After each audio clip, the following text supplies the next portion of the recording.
Бәріне сәлем достар, менің каналыма қош келдіңіздер. Бүгін мен сіздермен осындай керемет саңсының рецептісімен бөлісетін боламын. Рецепт өте оңай, міндетті түрде дайындап көрсеңіздер болады. Алдымен біз 1 литр суға 1 пияз және де 5 грамм китайский перецті қосып қайнатамыз. Ол әбден қайнап болғаннан кейін оны оттан алып жылығанға дейін күте тұрамыз. Китайский перецті қосу міндет емес, дегенмен де оны кез келген базардан приправа сататын жерден табуға болады.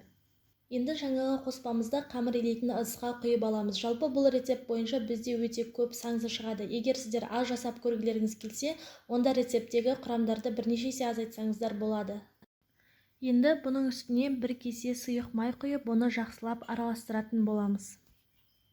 Одан соң үстіне жұмыртқамызды қосып, және де оның үстіне ұнды қосамыз, қамыр илейміз. Жалпы ұнның белгілі бір мөлшері жоқ. Қанша ұнды талап етеді, соншалықты ұнды қосып қамыр илейтін боламыз.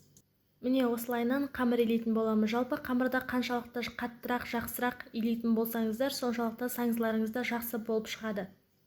Енді қамырымызды осындай бірнеше кішкентай бөліктерге бөліп, видеода көрсетілгендей майлап, оны ыдысқа салып, бетін жауып 30 минутқа қойып қоямыз. Одан соң қамырмен жұмыс жасауға кірісеміз. Жарты сағат өткеннен кейін қамырымызды алып, оның ортасын тесіп, дәл видеода көрсетілгендей жасайтын боламыз. Біраз уақыт өткеннен кейін қамырымыз ұзарып, жұқара түсетін болады. Қамырымыз әбден жұқарғаннан кейін оны видеода көрсетілгендей қолымызға орап, оның ұзындығын біркелкі қылдырып алатын боламыз. Сонымен қатар майымызды қыздырып қойып, соған бұны қуыратын боламыз.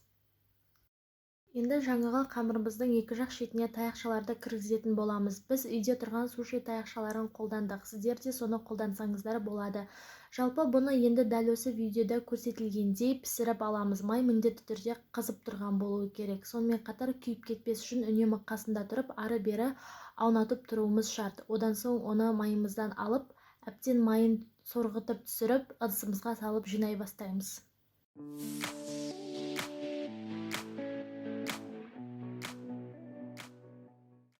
Неке, біздің саңсыларымыз осылай әдемі болып шықты. Міндетті түрде менің каналыма тіркеліп, лайк басуды ұмытпаңыздар. Алда тағы да қызықты рецепттермен бөлісетін боламын. Бізбен болғандарыңызға рахмет.